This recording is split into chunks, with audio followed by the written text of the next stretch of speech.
Did you know that less than 4% of those born into poverty will ever make it to the very top?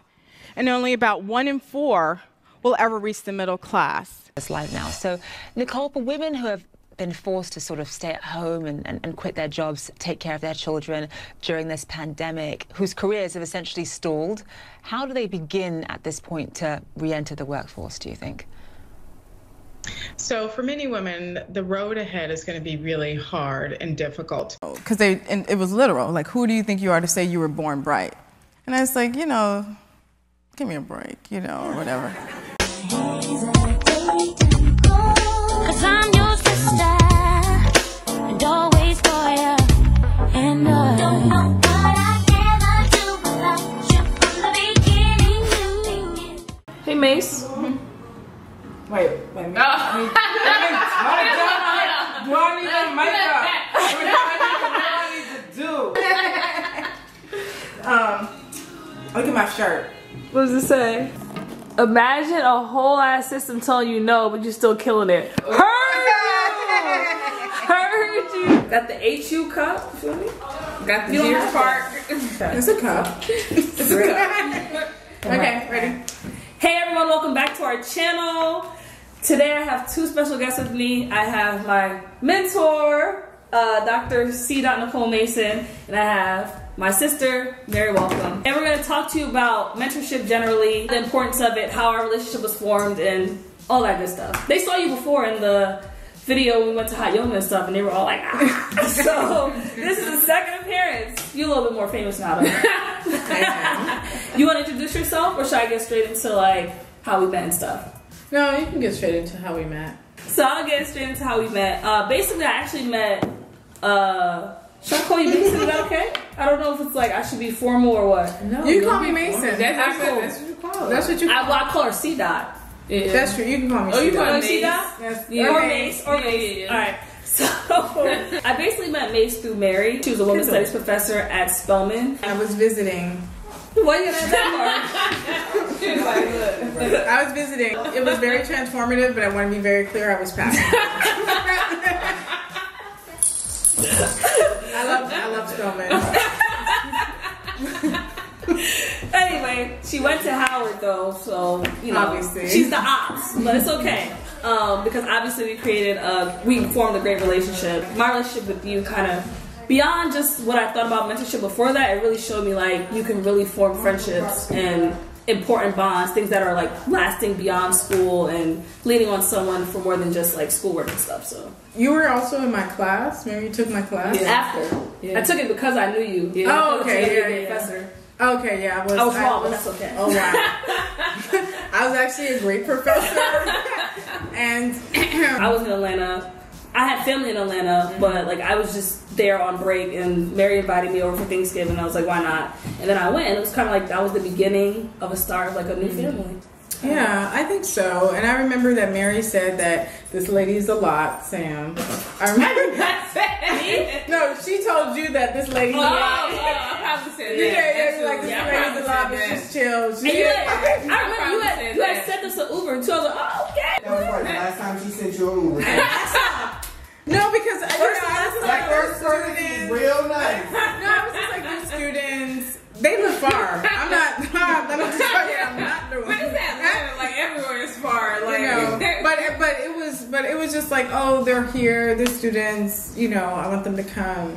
But I do think that it was like the beginning of like a relationship, and I have to say, I was new to Atlanta as well. So I didn't have family there, and so you all became like my family in Atlanta. Yeah. And so even seeing you guys, you know, graduate and, you know, go to law school and start your lives, like that was really very special as well. To like be a part of that process. I guess from a mentor perspective, what if anything stood out about us that made it like where everyone else was kind of like, okay, this is an exclusive situation, but Sam and Mary, they could kind of hang around. Well, you know, that's actually a really good question. Unfortunately, that some people did not make the cut. Well, and I think it's, and that's just what I tell to everybody, because like, you know, not to be like whatever. But people reach out all the time for mentorship relationships because that's what you get told to do. Like reach out to people that you want to mentor you and, you know, try to find a relationship. But I don't feel like that's how it works on the mentor's end. Yeah. For me, it's just about like, do I connect with these people beyond, you know, whatever they're asking me about. Yeah. And then the potential, you know, what's the potential? Like, where are they going? Like, do I see a connection with them beyond just like, oh, you should do this in your career? Yeah, because I don't think I ever reached out to you on the like hopes, oh, I hope this be my mentor. It was just like on a, you know, vibe, like because of like, you know, the vibe and the energy and like, you know, like the guidance that you did provide and you still do provide. So that's what it became. But it was never like, that was never my like mindset, like, oh, I want this I don't to be think it was for you either. Because I think that a lot of times, at least for me, before I got to college, when I thought about mentorship, I always thought about it in the way you described. It was like a formal thing. Okay, I want to go to law school. I'm gonna reach out to a lawyer. Hey, X, Y, and Z. I want to go to Spelman. I'm gonna try to find someone that went to Spelman or college and reach out to them. But that wasn't what it was at all. Like it felt, and I always said this. It felt like you were like an older sister. Yeah. And then there was like a crossover with a mom because you was cooking and all that.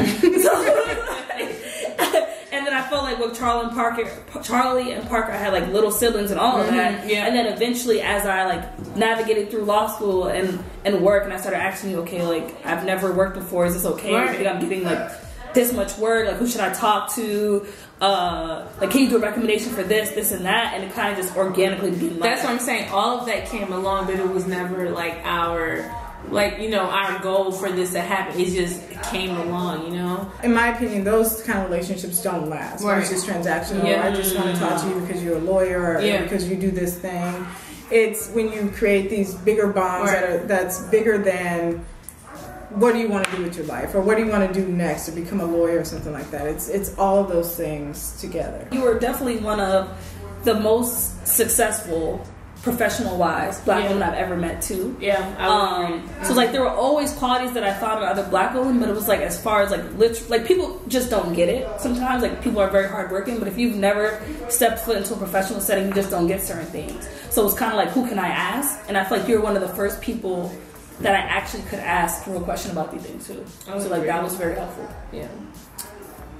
You know, I appreciate you saying that.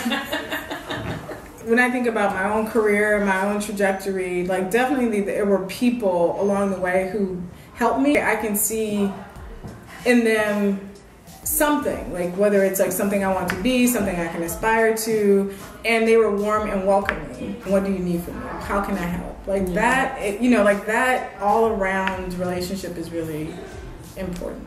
For me, it's more so like, what guidance can you provide me, and then how can I pay this forward to someone else? Like how pass can it down? If I have nothing, like I'm like really trying to get started. Yeah, that's definitely how I felt in college for sure. Like, it's like, what do I have to give you? I mean, you know, I don't know. I mean, so I don't know, but I really honestly believe that if it weren't for people in my lives who were mentors, very broadly defined, I wouldn't be where I am today. Like hands down, no doubt. My mentor in high school, Miss Bowman, she's passed away now, but she's the one who helped me get into Howard, helped get me a full merit scholarship. I can never repay her that because that changed the trajectory of my whole life. But all I can do is make sure that when there's somebody else who presents themselves, who's authentic and, you know, needs my support, that I do the same thing for them. That's it. Yeah. No, I feel that. You feel that? I'm just saying, it's true. But everybody can't be a mentee, okay? I can tell you. Everybody can't be a Sam. That's true. But you don't connect with everybody in the same way. Like everybody, you don't, you know. So like you have to. So have you ever done those formal mentor-mentee programs where you didn't connect? It's like, what do you do? I would never do anything like that. You know, you're very shady. I don't know if that's the best. I just like, I mean, I did a thing where I set up like speed mentoring for this organization I work for. Like, people want to know more than just how'd you get your job. Like, it's a fuller story, and you can only get that story when you connect with somebody. That's real.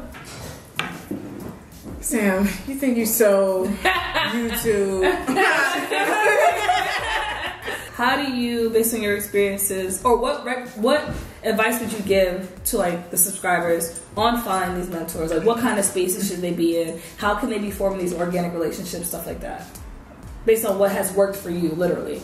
I think you can be in spaces where you feel connected, but I wouldn't force anything. I would go off of the vibe and the energy of the person and not go with the expectation like, oh, I want this to be my mentor and think that, you know, this person is perfect.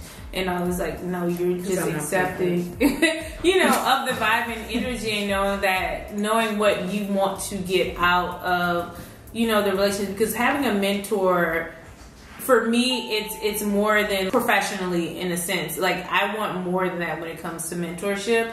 So it's just also knowing what you want from a mentorship. And you can be in the spaces, but it's like, don't go with the expectation, like, or go into it like, oh, this is who I want to be my mentor, and just go based off of the energy and the vibe. Because who you may want to be your mentor, you may not connect with, you know, that person. Or so you find out like they're not. Yeah, remember I wanted to work so badly for Candy, and you were like, remember that? Wow. Did you? No, it was Phaedra. It was Phaedra. Wow, you know, she's no longer a cast member. Phaedra, we love you. You know, hope to see you back on top. Give Phaedra back her peach. Yeah, give her, she needs her peach back. Remember she was trying to get on the Braxtons, and they were like, well, I want to answer your question, but like the woman I told you about who's been my mentor since about 2000, so probably about almost 20 years now. I remember being in her class. She was a professor, and she was so smart and so brilliant. And again, as an academic, living a life that maybe I might want. I don't know that yet. I didn't know that yet. And I remember thinking, I want this woman to be my mentor. But I heard from other students that she was inaccessible, she would not mentor anybody, and she doesn't have time for anybody. And so that was the message I got. But instead of approaching it like a mentor relationship, I just built a different relationship with her, excelled in her class, and I think she could see my potential. And as a result, was always accessible to me. And other people were like, damn, I can't get an appointment. She's never available. And I was like, I don't know what to tell you. You know, but that's what happens when people will make space for you. When they see your potential, when they see that, you know, you are authentic and it's not just transactional, and they see where you're trying to go. And that's where you meet. And so, you know, my advice to anybody who wants a mentor, wants a mentor, or thinking about like what does it take, I just really think it takes being yourself and again, trying to create an organic, authentic connection that is not about what information can I just get from you. And that's when it happens. That's what I think. I agree. Because I think about like a lot of the mentorship relationships I had where I went in kind of like, okay, I want to be a lawyer, so I want to be my mentor, X, Y, and Z. And it's like, yeah, they lasted for a little bit, they were great, but like, where are they now? Yeah, where are they now? Professor. Where are they like, now? The professor, I don't remember her name, but the professor. Crosby? So yeah, like even with that, it's like, it was great temporarily. Yeah. It's like, yeah, it's not. You know, you gotta have a real deal. You gotta have a real deal. It's like we definitely.